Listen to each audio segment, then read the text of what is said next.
Hello dear students, you are welcome in this YouTube channel। Statics का chapter number 2 हम कर रहे हैं। पिछले लेक्चर में भी हमने कुछ डेफिनेशन की, कुछ प्रॉब्लम की। आज का हमारा टॉपिक है centre of parallel forces. Centre of parallel forces. बच्चों, सपोज करो हमारे पास ये कुछ फोर्सेस हैं। सपोज P1 फोर्स है, ये P2 फोर्स है, P3 फोर्स है, P4 है, P5 है, P6 है, सारी पैरेलल हैं। इनके मैग्नीट्यूड कुछ भी हो सकते हैं, अलग अलग हो सकते हैं।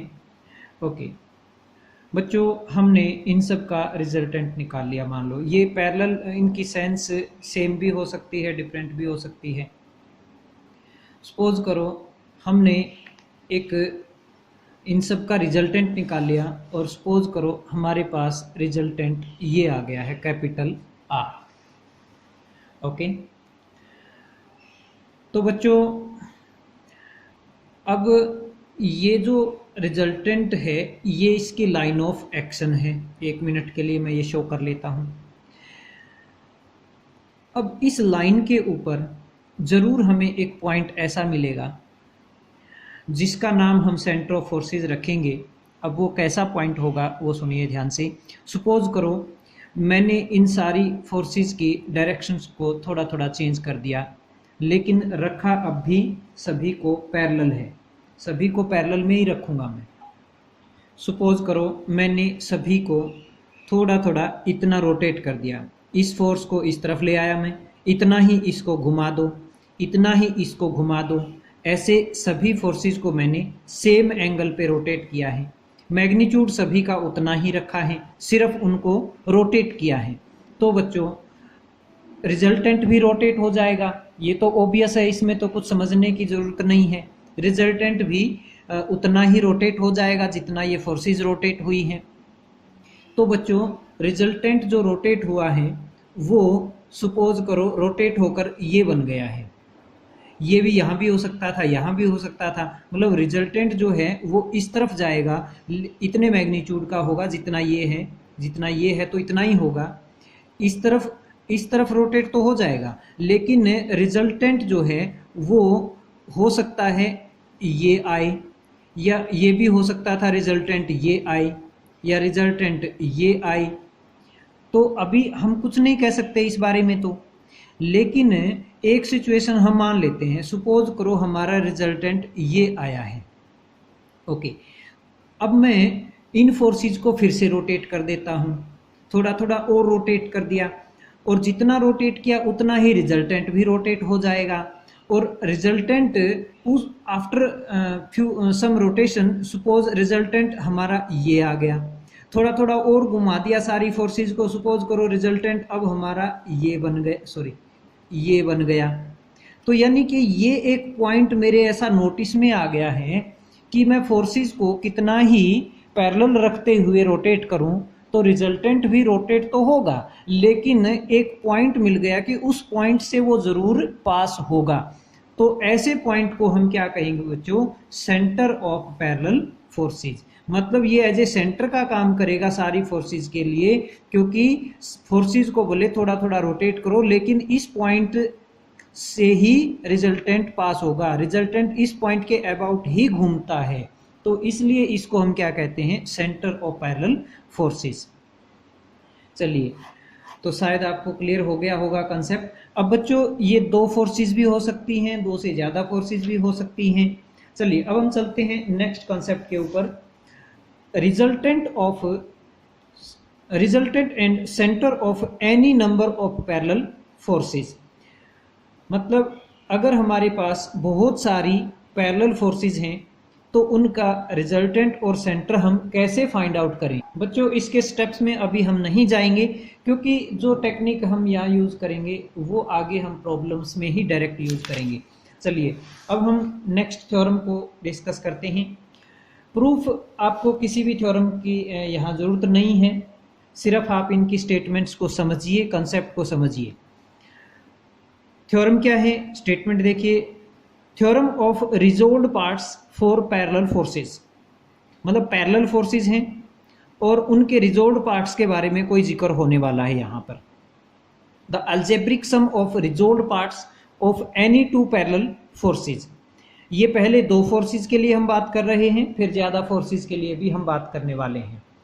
तो क्या कहता है, the algebraic sum of the resolve parts of any two parallel forces. Suppose करो बच्चों, मेरे पास एक ये फोर्स है, सपोज ये P फोर्स है, और एक यहाँ पर फोर्स है, सपोज ये Q।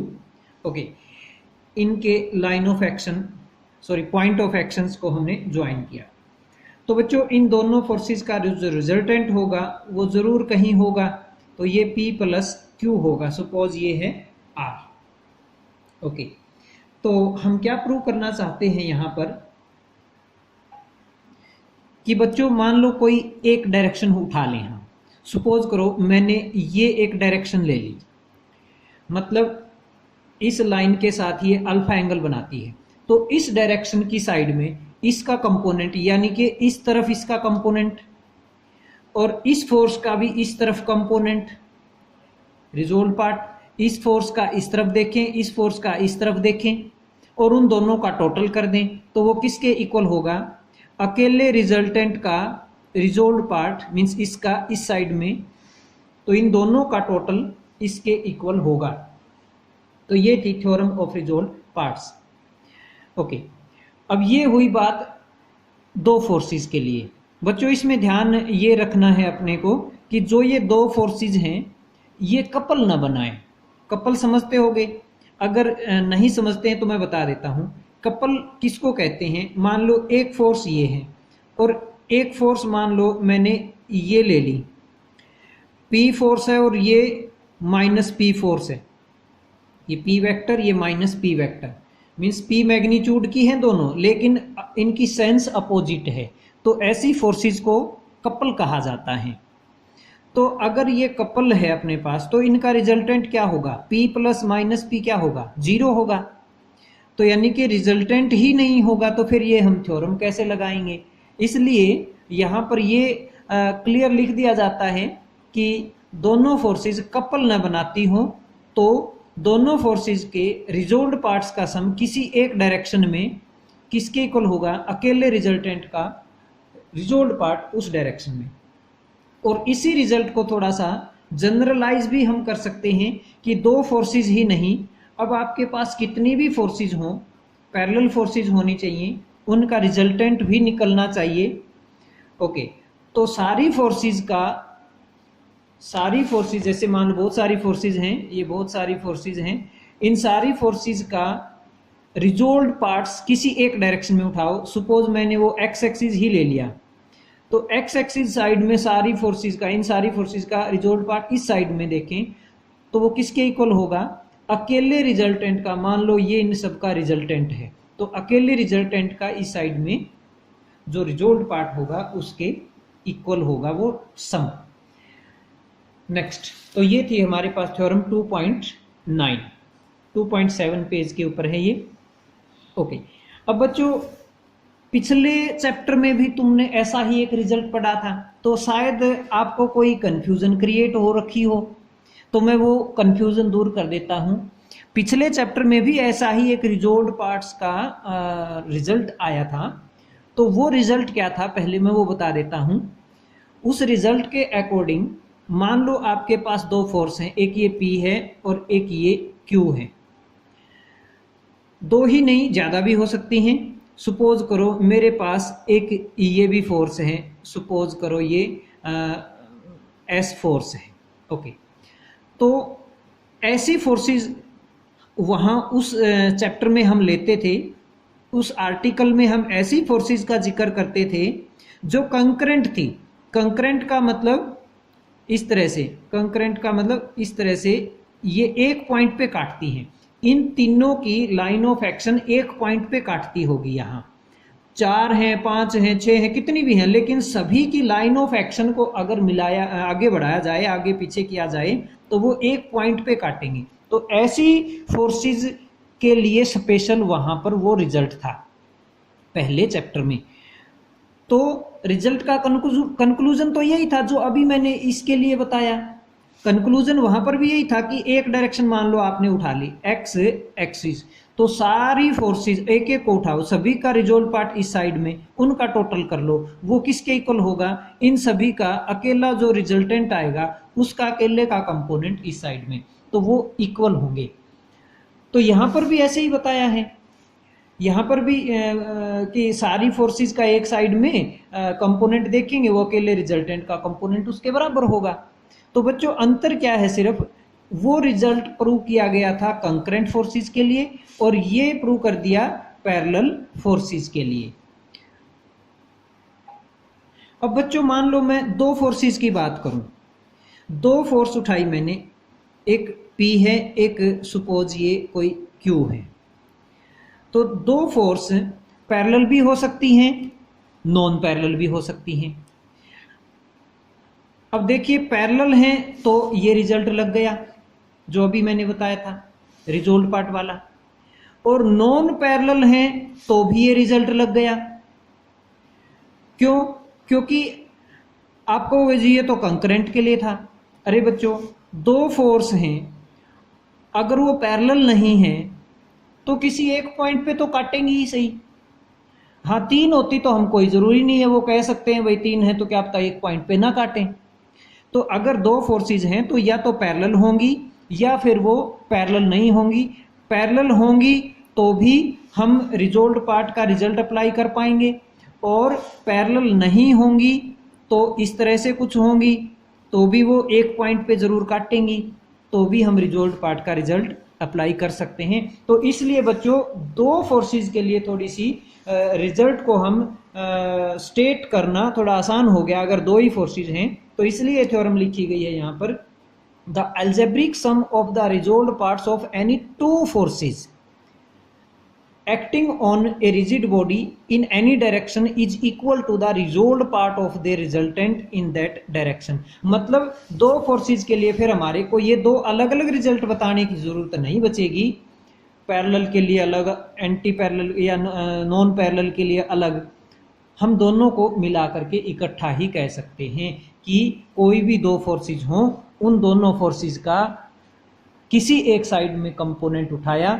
उन दोनों का टोटल किया तो अकेले रिजल्टेंट का कंपोनेंट के बराबर होगा। तो ये था भाई अपना आर्टिकल। अब मैं इसकी एक दो प्रॉब्लम भी करवाता हूं आपको।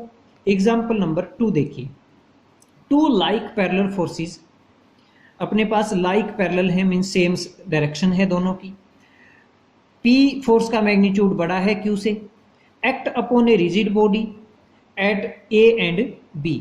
तो ये दो पॉइंट हैं A और B, इनके ऊपर ये P फोर्स और Q फोर्स काम करती हैं। Let P and Q be interchanged in position. कहता है देखिए P फोर्स A पे थी, B पॉइंट पे Q फोर्स थी, तो इन दोनों का रिजल्टेंट बच्चों कहीं तो जाएगा, सपोज C पे है तो ये रिजल्टेंट इस तरफ ही होगा, P प्लस Q होगा, ये तुम जानते हो। कोई पॉइंट तो होगा ये C, कहीं तो होगा इस लाइन के ऊपर। ओके, जो भी है वो नोट कर लिया। फिर क्या किया इसने, दोनों फोर्सेस की पॉइंट ऑफ एप्लीकेशन को चेंज कर दिया, मतलब A के ऊपर लिया है Q फोर्स को और B के ऊपर ले गया P फोर्स को। अब जो रिजल्टेंट होगा बच्चों वो जरूरी तो नहीं है कि C पॉइंट पर ही होगा, वो कहीं और से जाएगा अब ये, लेकिन मैग्नीट्यूड तो फिर भी उतना ही होगा, P प्लस Q होगा, क्योंकि दोनों की डायरेक्शन तो वही है, सेम है। तो बच्चों इसके आगे देखिए फिर क्या कहते हैं, let P and Q be interchange in position then show that the point of application of the resultant will be displaced through a distance x along AB given by this। मतलब जो पहले C के ऊपर था अब C dash के ऊपर resultant चला गया, तो जो ये डिस्टेंस शिफ्ट की है इसी को x कहता है। तो x की वैल्यू हमें ये प्रूव करनी है P माइनस Q बटे P plus Q into AB। अब इसके सॉल्यूशन के स्टेप्स देखिए बच्चों, हमें C डैश डिस्टेंस निकालनी है, तो हम क्या करेंगे, AC डिस्टेंस निकाल लेंगे और AC डैश भी निकाल लेंगे। AC डैश में से AC को घटा देंगे, x की वैल्यू आ जाएगी। ओके, AC की वैल्यू किसकी टर्म्स में, AB की टर्म्स में लेके आएंगे। ऐसे ही AC डैश की वैल्यू को भी हम ए बी की टर्म्स में लेकर आएंगे, वो देखिए कैसे। तो देखिए पहले हम इस फिगर पर आते हैं।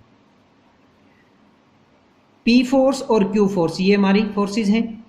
तो पिछले एक आर्टिकल में हमने पिछले लेक्चर में स्टडी किया था कि एसी डिस्टेंस बटे Q equal to C B बटे पी, चाहे उल्टा कहो पी बटे C B equal to Q बटे ए सी।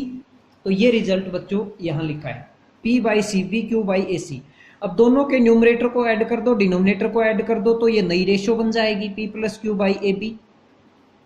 तो यहाँ से क्या किया हमने, इस पार्ट को उठाया और यहाँ से ए सी की वैल्यू निकाल ली, इनको एक दूसरे को इधर उधर लेकर गए तो ये ए सी की वैल्यू आ गई है।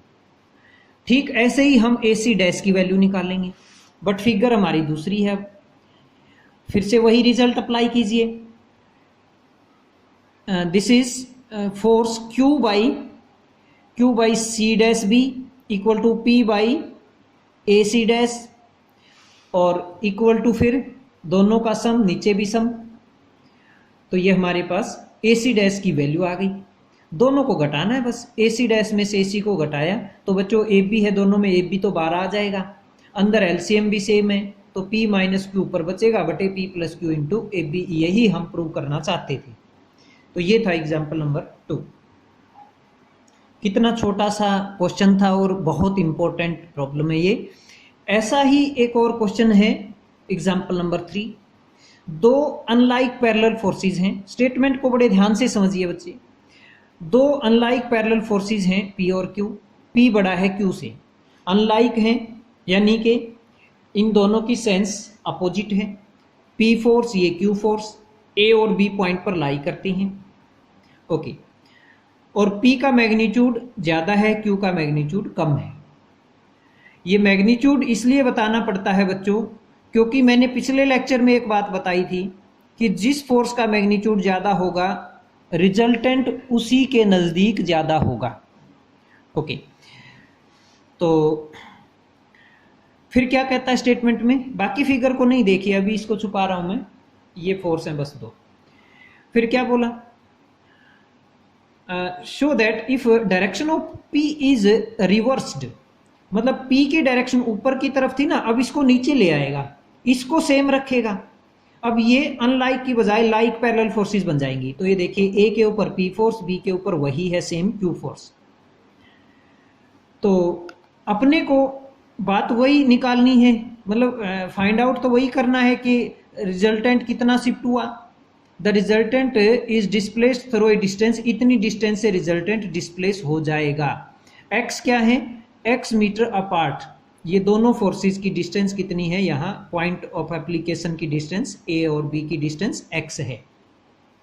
तो अपने को निकालना क्या है, x की टर्म्स में, वो पिछले में AB था वो बात तो एक ही है, तो AB की टर्म्स में x निकालना था। ऐसे ही अब हम शिफ्टिंग डिस्टेंस x की टर्म्स में फाइंड आउट करेंगे। फिर से हम वैसे ही डिस्कशन शुरू करते हैं जैसे पिछले एग्जाम्पल में। ये दो फोर्सेस थी, इन दोनों का बच्चों रिजल्टेंट कितना होगा, अपोजिट है तो P माइनस क्यू होगा। किसके नज़दीक होगा, P फोर्स के नज़दीक होगा, P फोर्स के। तो एक बात और भी हमें मालूम है, A और B जो ये पीस ऑफ द लाइन है इससे बाहर होगा, इस तरफ या इस तरफ। अब आपको मालूम है किस तरफ होगा, बड़ी फोर्स P है तो P के तरफ में होगा, तो इस तरफ में ये लाइन बढ़ाई और C पॉइंट के ऊपर रिजल्टेंट होगा इस तरफ होगा क्योंकि बड़ी फोर्स की तरफ होगा। और कितना मैग्नीट्यूड होगा, बड़ी में से छोटी घटाई तो P माइनस क्यू मैग्नीट्यूड का रिजल्टेंट इस तरफ होगा C पॉइंट के ऊपर।